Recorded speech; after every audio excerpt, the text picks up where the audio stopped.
In a quiet home outside Wellington, Elaine Foster sat across from an empty chair, her husband's chair.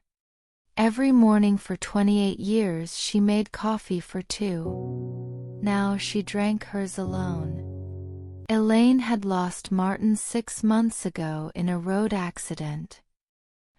He was returning from a charity event when a reckless driver crashed into his car. It was raining. The roads were slick. And just like that, she became a widow.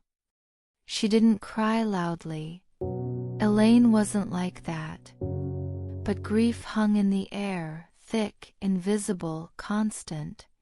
Friends visited during the first few weeks. They brought casseroles and flowers. But eventually the visits stopped. People returned to their busy lives. Elaine didn't. She stopped attending church. She avoided the farmer's market.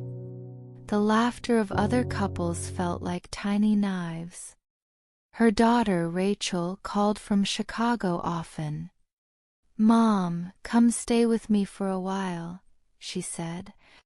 But Elaine always gave the same answer. "I'm fine." She wasn't.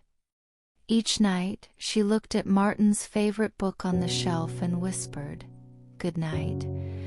And each morning she faced another silent day. Elaine used to love gardening. She and Martin planted tulips every spring. Now weeds took over. One cloudy morning, she stepped outside and stared at the backyard, dull, lifeless. The flowers were gone, but so was her energy. She sat on the old wooden bench, the one Martin built for her birthday. As the wind rustled the trees, Elaine closed her eyes and remembered his laugh, his kindness, his love. Just then a small voice broke her thoughts. "Hi, I'm Olivia. I live next door." Elaine turned to see a little girl waving from the fence. Her cheeks were pink from the cold. Olivia asked, "Why don't you have flowers like my grandma?" Elaine tried to smile. "I used to." The girl looked puzzled. "Did you stop liking them?"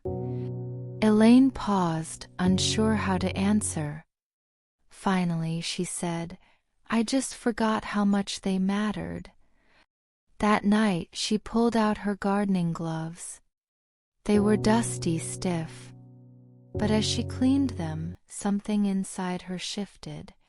The next morning, she stepped into the backyard again, with a small shovel and a packet of tulip seeds. For the first time in months, Elaine did something for herself. While dusting the old bookshelf, Elaine found a drawer she hadn't opened in years. Inside were letters, dozens of them, all written by Martin.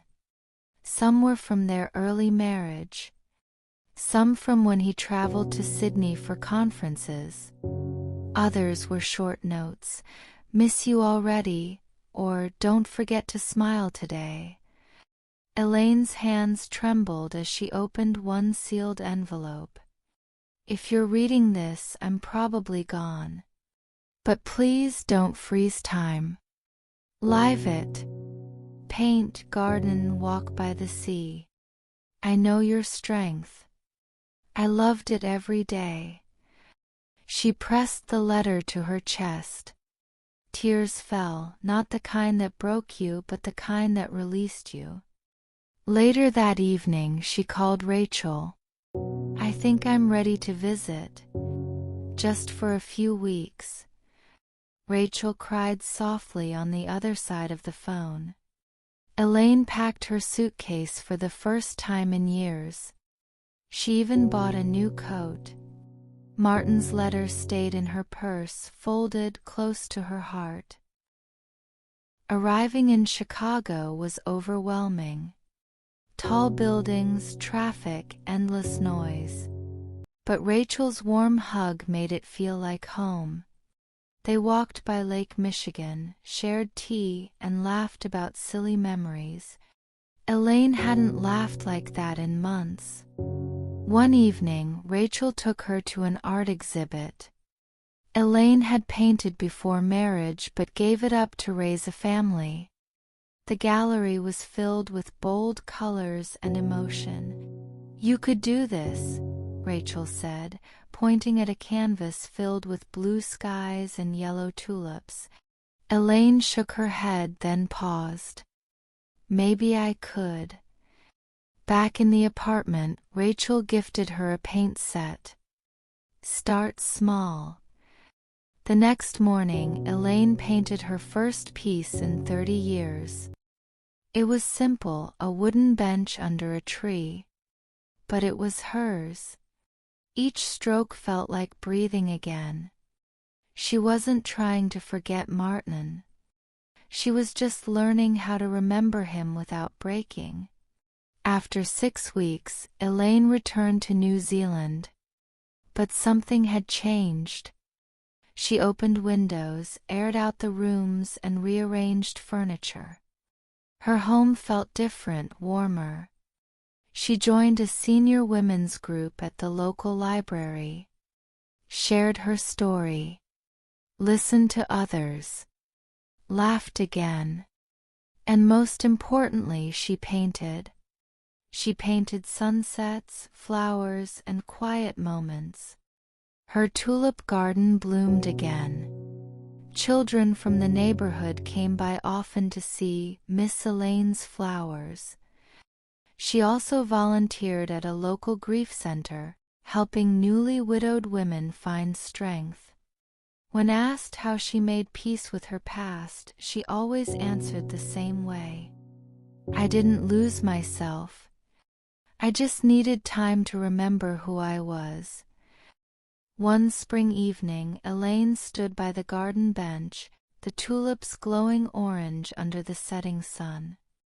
A woman from the grief center arrived with a group of widows. Elaine welcomed them with tea and warm muffins. One woman asked, "How did you move forward?" Elaine looked toward the horizon. "I stopped asking why me, and started asking what now."